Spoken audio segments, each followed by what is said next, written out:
Me llamo Julio Turra, soy miembro de la dirección ejecutiva de la Central Única de Trabajadores, la CUT, que es la más importante organización sindical en Brasil, mi país. Tiene 7 millones de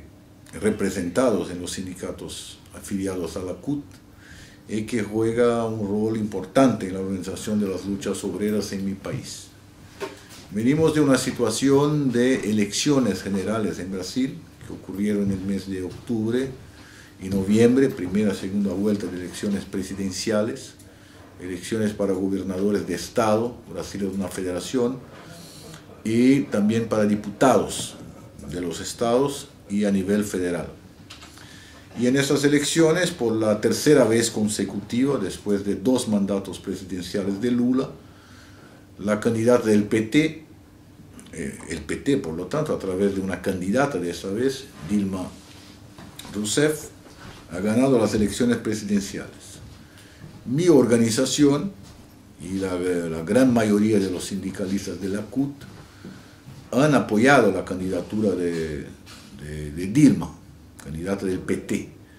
contra la derecha, que era representada por el candidato Serra, vinculado directamente al imperialismo norteamericano. Pero hay que decirlo que no es un gobierno del PT el que se prepara y el que comienza. A ejemplo de los gobiernos anteriores de Lula, es un gobierno de amplia coalición,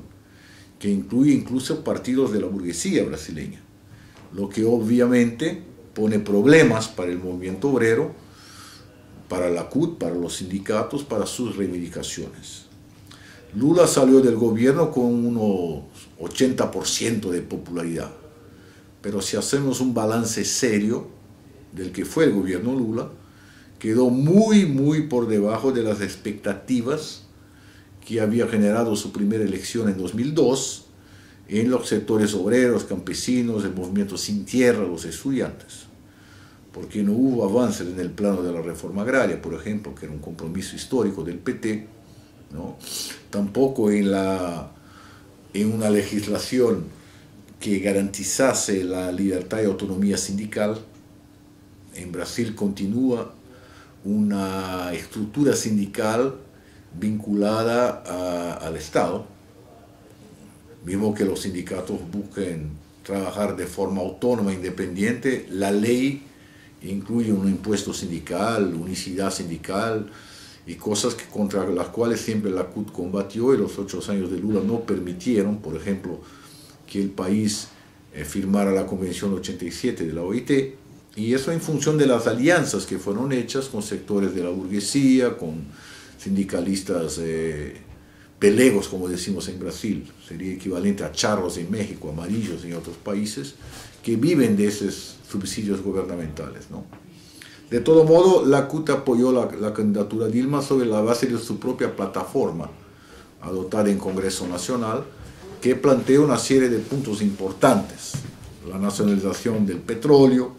por ejemplo, la cuestión de la reforma agraria, la cuestión de la manutención de una política de valorización del salario mínimo. En este momento mismo, el 18 de enero, por ejemplo, el 24 hay una nueva manifestación. La CUT, al lado de otras centrales sindicales, está organizando manifestaciones en todo el país por un salario mínimo de 580 reales, algo alrededor de $250 más o menos, que es un salario que permite recomponer la inflación y dar un aumento real. ¿Y por qué la CUT se está manifestando por un salario mínimo de 580? Porque el gobierno Dilma ya anunció que va a proponer un salario de 540, alegando los efectos de la crisis internacional en Brasil, que hay que hacer recortes en los gastos públicos, y como el salario mínimo afecta también el salario de los empleados públicos, este año no debería haber aumento real, sino simplemente la inflación. Y la CUT no está de acuerdo con eso. Ya hay varias movilizaciones que ocurren en el país buscando abrir negociaciones con el gobierno con la consigna de salario de 580 reales. Yo creo que el anuncio de un salario mínimo sin aumento real tiene que ver con otras cosas que el nuevo gobierno empieza a declarar, que va exactamente en la línea de los cortes del presupuesto, de los gastos públicos, como dicen ellos, para enfrentar los efectos de la crisis mundial que afecta el capitalismo en los días de hoy, como ustedes en España saben mejor que mucha gente, porque es uno de los países más afectados por la crisis, ¿no es cierto? Y bueno, entonces estamos conscientes en la CUT que si no hay movilización, si no hay presión del movimiento obrero, ¿no?, que el movimiento mantenga una postura independiente en relación al gobierno, incluso a un gobierno que llamó a la gente a votar, pero si el sindicato pierde su independencia, deja de ser un verdadero representante de los trabajadores, pasa a ser una correa de transmisión de lo que pide el gobierno. Y entonces estamos en la batalla para que, por el salario mínimo en ese momento, por toda una plataforma, ¿no?, que incluye, como ya he dicho, la cuestión del petróleo, la cuestión de no aceptar ninguna reforma, dicha reforma, en verdad, contrarreforma, que recorte derechos, y en esta estamos. Yo creo que es una experiencia compleja en Brasil, ¿no? La gente ha votado por la candidata del PT para evitar el mal mayor que sería la vuelta de la derecha, pero no con tantas ilusiones como fue en la época de Lula, porque ya se pasó una experiencia de 8 años de gobierno Lula, donde las cuestiones claves de la nación oprimida y de la clase trabajadora no fueron resueltas.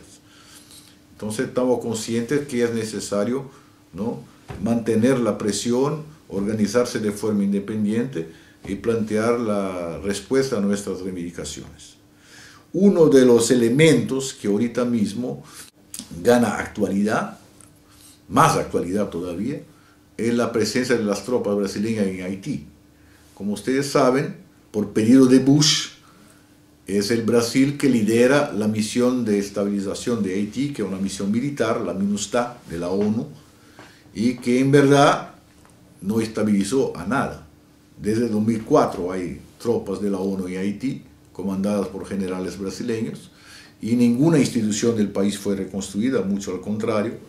y el reciente fraude electoral, la anulación de elecciones y todo lo que se pasa en Haití confirma que la presencia de las tropas no es bienvenida. Para los haitianos, por supuesto que no es bienvenida. Tenemos relaciones fraternales con sindicalistas de Haití que piden, ¿no?, la salida de las tropas para recuperar la soberanía nacional del pueblo haitiano. Y nosotros hacemos campaña en Brasil, varios sindicatos y la propia CUT tiene posición de que el que Haití necesita es de ingenieros, médicos, enfermeros y no de tropas de ocupación, ¿no? Y es también una dimensión importante, ¿no?, porque el Brasil no puede servir de, digamos, subsidiario, ¿no?, tercerizado, como decimos en Brasil, para hacer el juego del gobierno de Estados Unidos en Haití. Si queremos una nación soberana en Brasil, tenemos que respetar la soberanía de los otros pueblos, a empezar por Haití. Entonces ese es un cuadro un poco de la situación en Brasil, y estamos en la batalla para que las reivindicaciones que estuvieran en la base del voto en la candidata del PT, ¿no?, sean mantenidas, sostenidas por la movilización, impuestas al propio gobierno, que por su composición de amplia coalición, obviamente no va a caer del cielo cualquier avance en el sentido de respuestas positivas a las demandas de la clase trabajadora.